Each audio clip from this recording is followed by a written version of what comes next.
Okay, welcome to another video from KNL Flies. Today I'm going to be tying a pattern known as the White Wulff. Something similar to this one here, to these little beauties here, only thing they're going to be tied as a trout pattern and not a salmon pattern. For the materials today, our hook, we will be using a size 12 9/4/8/4 hole mustad. I did have a pack around here somewhere, whatever I got done with it. And for our main tying thread, we're going to be using some uni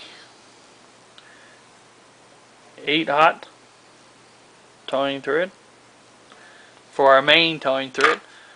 And a little bit later on during the tie, we'll be using some black uni thread 8/0.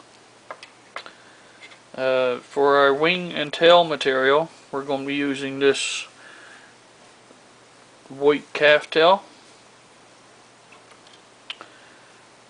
And the tools you'll need is a good pair of scissors, a whip finisher, a stacker, and of course some glue. And also for the hackle, we'll be using some whiting badger rooster saddle. So I'll focus up here now on this hook.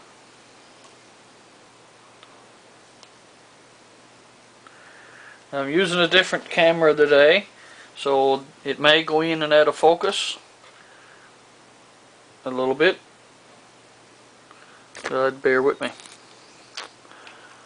Okay, first we tie on our thread at the back of the hook. Then you snip off a little bit of the calf tail. Stick that in your stacker and give it a couple taps.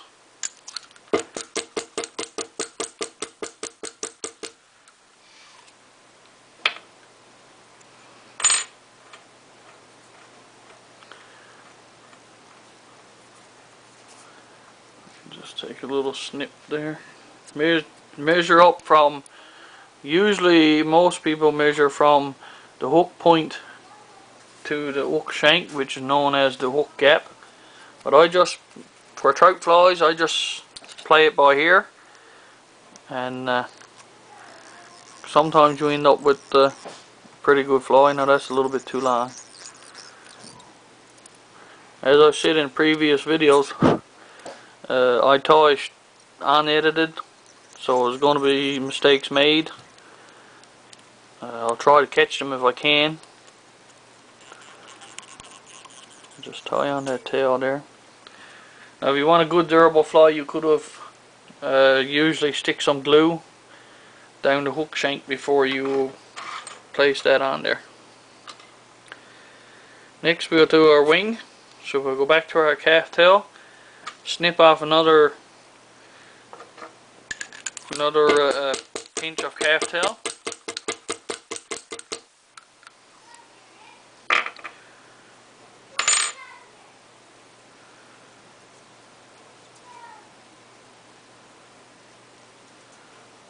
We'll just tie that on there like that. Now with trout flies, you don't necessarily need to be so particular, because if you're dependent on the species, I guess. But for brook trout here in Newfoundland, they pretty much chase after everything. So there's no one set pattern, I guess, that's, you know,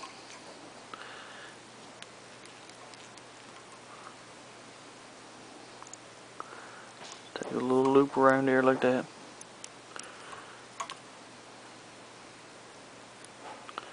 I forgot to mention in the materials, when we were talking about materials, we're also going to be using for the body, we're going to be using some white or a cream colored red art wool. What we do, we just take a snip of that, probably a couple inches long.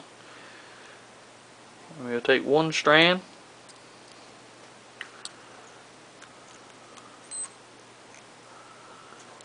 and we'll tie all the way down and come all the way probably up to about just behind the neck or the wing.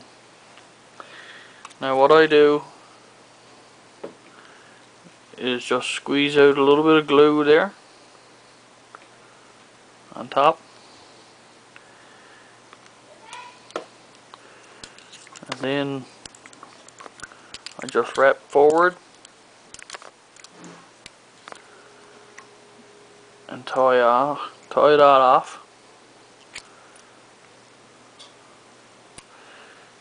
It's a job to do to work with camera right in front of you, right? Now, when you get that done, we'll take our whip finisher and just give that a little whip there.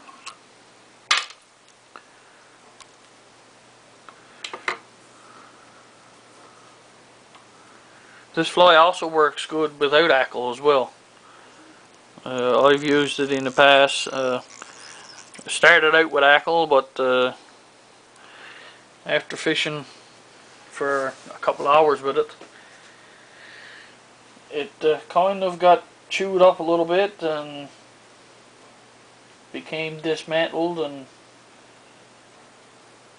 with the hackle, so I just tore the hackle off and just started using the hackle, the fly without the hackle, and it worked just as good too.